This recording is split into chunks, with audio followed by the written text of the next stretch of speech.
Oh, hey there. Thanks for checking out my YouTube videos. I do greatly appreciate it. So we're kind of doing a rapid thing where I'm trying to catch up on some videos that kind of got lost. So you're going to have to bear with me a little bit. We're going to try and keep this quick.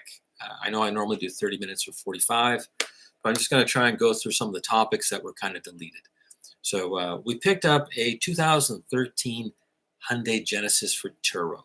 So again, this is just a frank discussion. We're in my little YouTube studio slash 3D printer slash art studio slash collage of madness. So again, you can kind of see all this stuff in the background. Plus, I do a little bit of podcasting. So again, just hobbies that I like to do.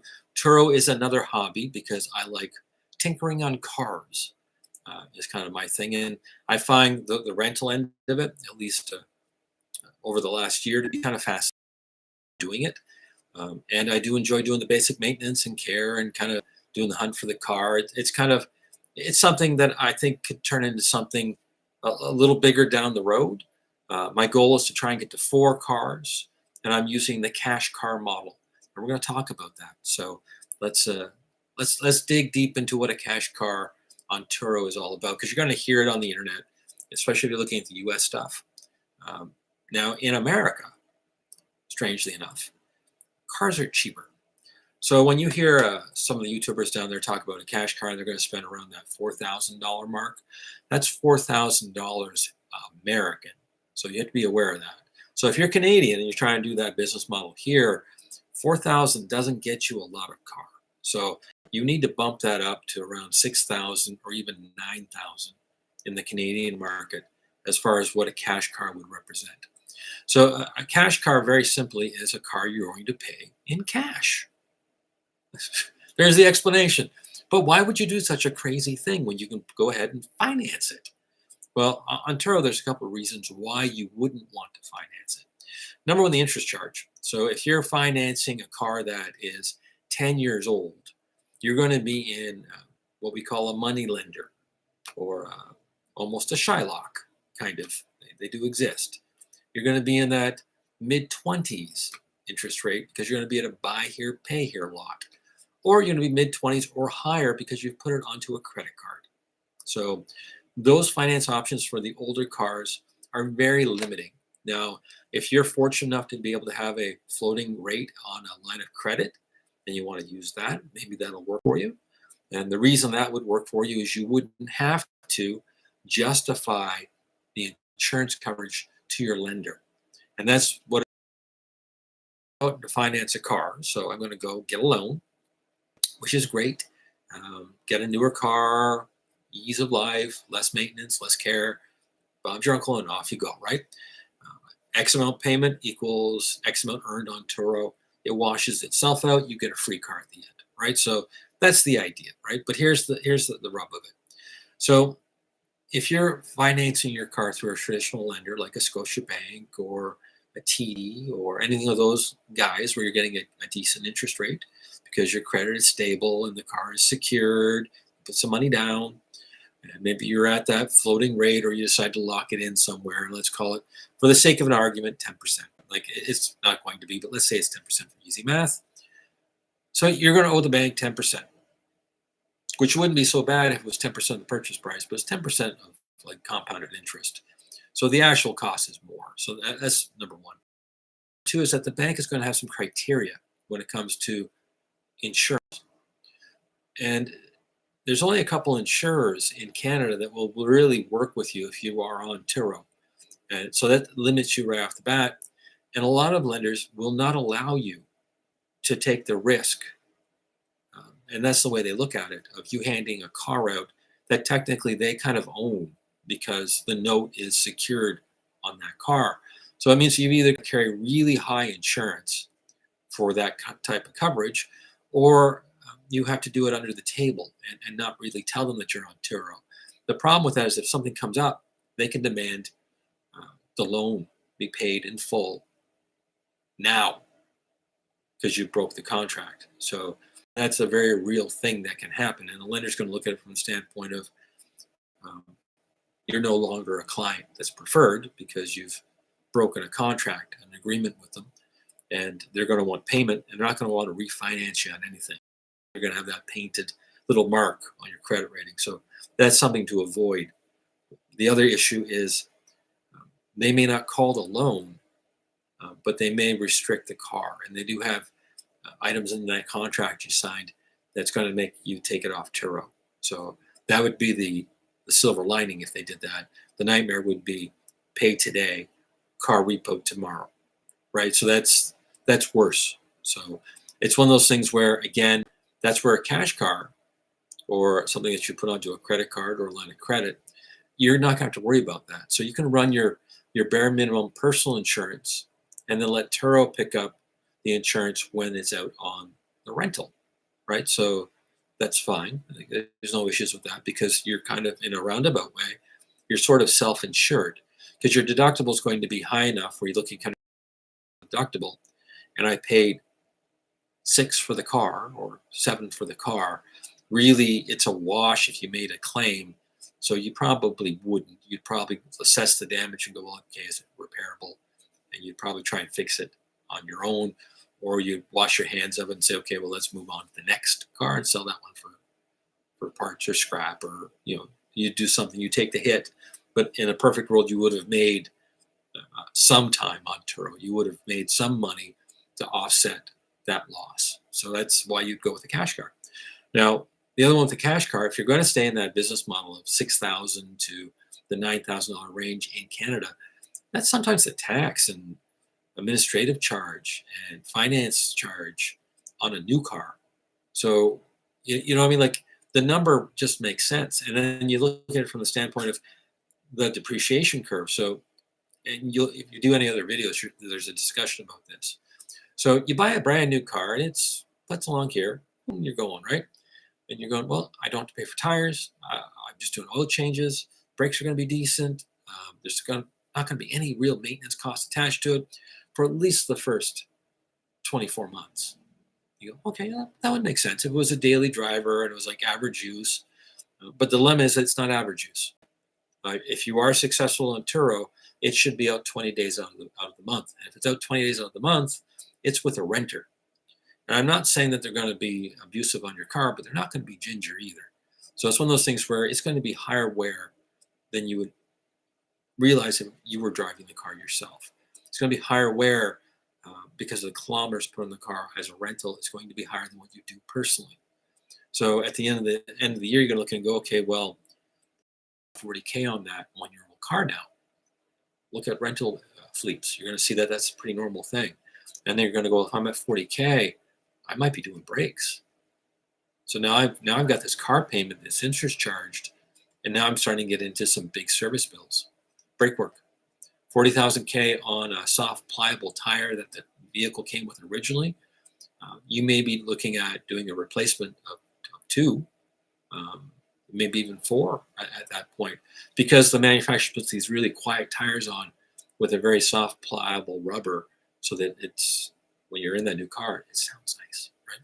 And then you're going to get to that point where you're going to go, okay, well, let's throw a set of Michelin's on it, and you're going to find that it's going to be $1,500 or $2,000 plus a monthly payment, plus you had to do the brakes, plus you're probably for a service 2 or service 3 due, right? So it's one of those things where you look and kind of go, that's a tough one to take. And then if you say, okay, I want to get out of Turo, I'm going to quit, done, I'm going to take my losses.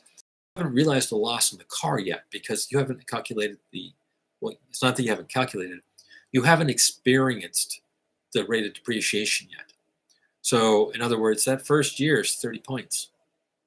So if you paid, for sake of numbers, 10 grand, well, that's $3,000 off the car. If it was a new, you're not paying 10 grand for a new car. That's accumulative. 40,000 is going to be a lot more money. Like, you know what I mean? Like you may not have paid that car down enough to cover the depreciation, taxes, the interest charged out, the dealer fees. Just so you're aware of that, like that first year is basically just taking care of, that little piece of the pie that everybody's taken out of the deal. So new car on Turo is really, really, really tough. A new car on a rental company like a Tilden or a Budget, right? All those is really tough too. They work on a volume. So it's one of those things where you go, okay, well, how do they make it work? Well, they work because they've got 100 plus cars, right? So they average it out. They'll have one that wins, one that loses. Um, that's just the nature of what they are, and they have a controlled buying. They buy as a fleet. So when they pick up a car, it's like a jingle jingle. Which ones are left over by the end of the year? Which ones aren't selling? They go to rental, right? So they get a real sharp discount. So you don't get that advantage. So cash cars are the king for guys starting out on Turo. Now, once you get experience, you say, okay, I've been in it for 4 years, then maybe you could say to yourself, okay, let's go look at something else. Let's look beyond that price point, because now you're going to be able to handle appointments. You're going to know how to set the pricing. You're going to know how to handle complaints. You're going to know how to do pickups and drop-offs. You know how to keep a car clean and tidy. Because you're into a cash car, you're also going to experience the wonderful world of maintenance. So you're going to learn how to rotate tires. You're probably going to do them yourself. You're going to learn how to do a brake service. You're going to do that yourself. You're probably going to do shadow the mechanic a little bit, where you kind of go, okay, we're going to go in for the minor key inspection. He's going to call wiper blades, but instead of paying a guy to put them on, you're going to do it. Instead of paying somebody to replace a light bulb, you're going to replace the light bulb. So you're going to get to know a little bit of automotive repair. YouTube is your buddy, right? So you're going to want to keep your ROI as low as possible by mitigating some of the simpler tasks and taking care of it yourself. And you're going to need to find yourself a good, decent shop with a little bit of honesty. So they say to you, you know what, time to get rid of the car. It's a looming issue. And you need to know that ahead of time, or you need to be able to say, hey, you know what, there's some play in a ball joint, there's some play in a tie rod. You're going to be in 3,000 kilometers or 4,000 kilometers accordingly. And that's what you have to do with a cash car. You just have to kind of go with the flow a little bit. Now, a nice thing is that when you look at return on the cash car, so, and this is a really confusing part with Turo. So they kind of categorize cars as like a four-door sedan gets X amount. It's not really a four-door Cadillac gets X amount, or a four-door Kia Rio gets X amount. They're kind of all priced the same. It got me for like the first year. It was like, well, what's with this automated pricing? I can look at this car that's clearly a 7-passenger, but not on par with what I've got. So it's one of those things where I think they literally just set the pricing based on categories. It's not really based on make and model. They don't get that nuanced into it. So that's where you have to kind of adjust your price accordingly, unless you've got that bottom end of the crew car, right? Where you kind of go, no, I do have a Kia Rio. It is the bottom end car. So yeah, automated prices are fine. But in fact, you're probably ahead of the game. But if you're into something a little bit beyond the bottom car or the entry level trim on any model and any make, you have to start adjusting prices accordingly. And that's something I kind of picked up 8 months in. So otherwise, you're going to look at the number, you're going to go, I can't pay the depreciation off, I can't pay the taxes, I can't pay service. It's not worth running it on Turo. So you have to adjust accordingly based on your vehicle. So that means do cross shopping. See what, like I've got an Outlander. So I see what other Outlanders are going for. There are no other Outlanders, so I see what a Nissan Pathfinder is, because they're pretty close. Or I'll see what a 7-passenger Ford Escape is. And I kind of price within that realm of pricing, because it's in that category-ish of cars. So, you know, I get between 55 to 81, I think is the highest, depending on time of year, yada, yada, yada, discounts, whatever. So it's one of those things where you have to watch the pricing on that. It's based on categories. And that's where the cash car takes advantage. So get yourself a cash car. It's going to take a little while to find one. And that's where we talk about this 2013 Hyundai Genesis, because I found one. I was looking for either to replace the Outlander by upgrading and saying, okay, let's try a higher end model. Then I thought to myself, that doesn't seem to work. Like, let's just keep making mistakes, right? It's just my specialty on Turo. So we found a beautiful Hyundai Genesis locally that was priced so close to wholesale. We had to go take a look at it. So we went and looked at it, and I was fully anticipating not to buy it, that it would be a complete wreck, and it would need tons of work, and it would be abused and horrible shape and so forth. It wasn't. So that was a surprise. So I ran the VIN on Turo well before I bought the car. Well, not well before, a couple of days before I bought the car. And I picked up the buyer's and seller's package before I really made the deal happen. So I already knew the car was going to be acceptable on Turo. I already knew the car didn't have any recall campaigns attached to it. I also know the car, I'm familiar with it because I worked for Hyundai. This particular model line with this particular engine transmission is usually pretty reliable. There usually isn't a lot of things to go wrong with it. There are some little quirky things, but they're never huge. So this is a pretty reliable car, uh, given the you know comparison to other modern cars. So it's rear-wheel drive, timing chain, geared transmission, geared rear end. It's pretty much a textbook, old school, other than the fuel delivery system car. So I can work on it. Anybody can work on it. Brakes are not complicated. Videos on that, so you can check that out.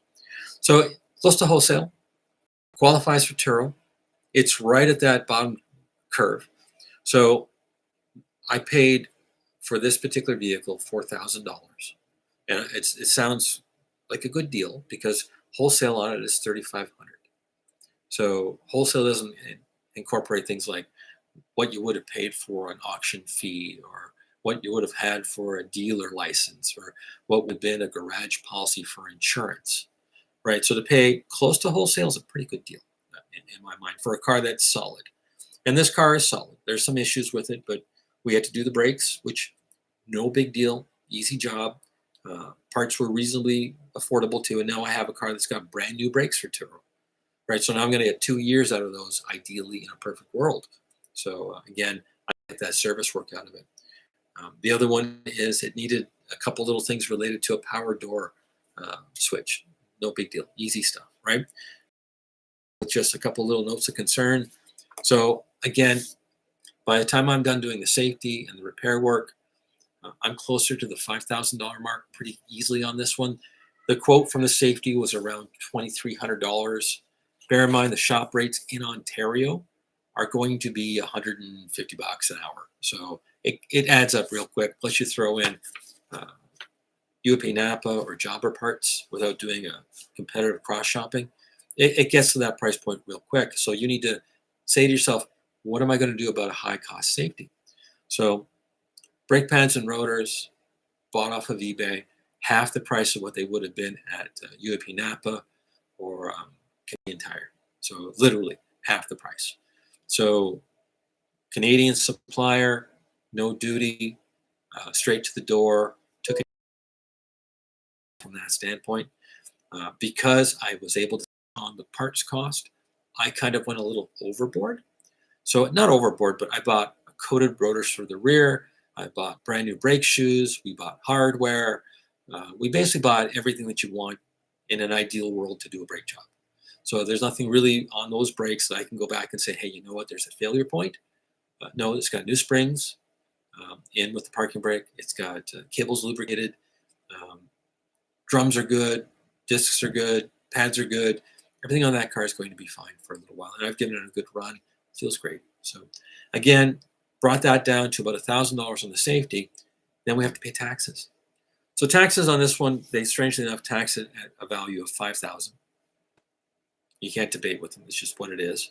So you pay taxes based on 5. So that's provincial sales tax. You're like at 5. You're at 680 of it. Then you have to buy the plates. So really, you're looking at about 750 outlay to cover the administrative taxes and a plate. So that's frustrating from that standpoint.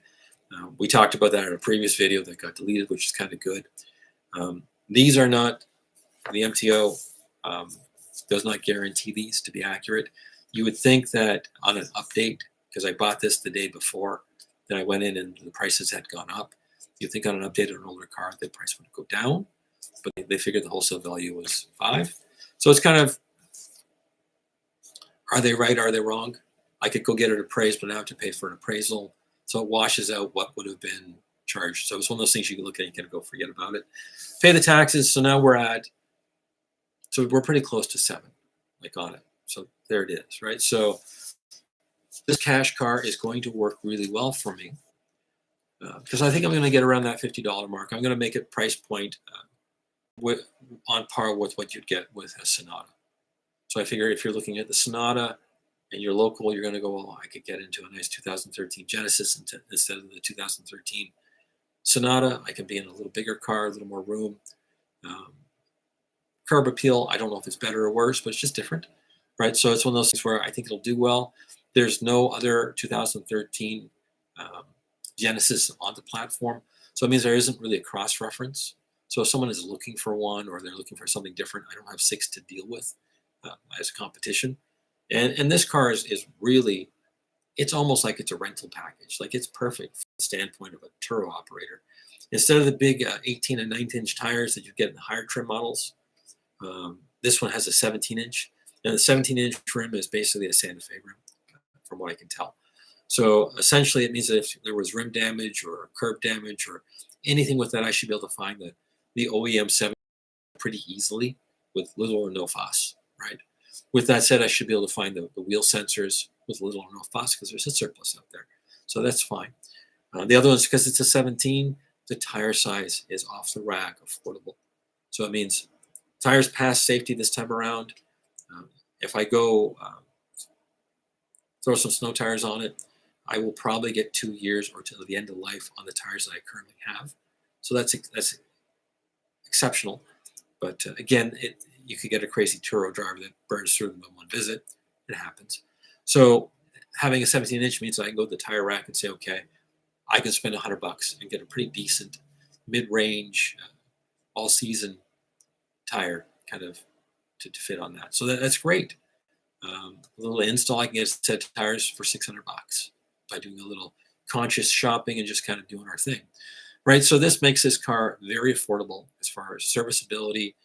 Getting a Turo return, I should have this paid off within, if we book out for 20 days out of the month, which I think I'd have no idea. I don't know how popular it will be, so it'll be a nice test. We do 20 days, we're laughing, right? Hands down winner. If we're at 10 days a month, lukewarm, right? It's going to be like we were with that Chevy Cruze. So I'm hoping it's a little stronger than that. A nice thing on this particular car, because of the money I paid for it, if I look at a 2009 Genesis on the internet, so if I go to Auto Trader or Kijiji and take a look, they're all pricing around that 4 to 8 mark still. So if I drove this for a year on Turo and I put 30,000 K on it, I'm going to get my money back out of it as long as the car isn't complete road rash, as long as the tires are decent. If it's safety, it'll definitely get my return back on sale. The risk is pretty low from that standpoint. That's what the cash car is all about. Lower risk, right? Less concern. If it's a brand new car, you're going to be worried about every little ding and nick. This one, not so much. So I'm not saying I'm not going to look for them, but it's got a couple there anyway. So, if somebody came back and you wanted to be a little goodwill with it, every 6 months I take my car to the Dent Wizard. So I pay a couple $100 and he just goes through the whole car and just takes out what needs to be taken out. If it's like 3 or 4 dents, great. And usually it's just door dings and little nicks. It's repetitive. So I do that every 6 months. I tie in a little bit of that little rental income to care and maintenance. So it gets kicked into that fund. So it's one of those things where this car, am I concerned about it so much? No. And if I have to if somebody gets into an accident and do I have to worry about whether or not the paint is perfectly matched? No. So it means I can order a pre-painted bumper online. So if someone smacks the front bumper or the lower valance, I can get one for $700 painted, shipped. You know what I mean? Like, really, it's an easy car to keep on the road at an affordable level. So that's what a cash car is. And the insurance on this for personal, because of the category it's in, it's not a street racing car. It's not high theft. Typically, it's an older driver. They don't have a lot of claims attached to it. They're incredibly affordable to insure. The V8's probably not. This is the V6, but it's one of those things that I'm flabbergasted by it, to be honest with you. It's a nice car for what it is. So again, we started doing upgrades. That's with that audio head unit we talked about in the other video to try and give it that little bump up. And we'll try and find another one. But right now, we're going to wait to see the refund happen on that. Then we'll go get something that's got some good reviews. And so again, we're at 25 minutes. That's what a cash car is all about. If you've got questions, there's a little chat section at the side. No one ever asks any questions, but if you do, I would appreciate it. It feeds the machine a little bit, gives me some topics to talk about. If you can do thumbs up, if you could subscribe, that would be spectacular, because then I'll do more content. I'll buy some nicer equipment and we'll go from there. Okay? Perfect. We'll talk to you later. Have a pleasant and enjoyable day.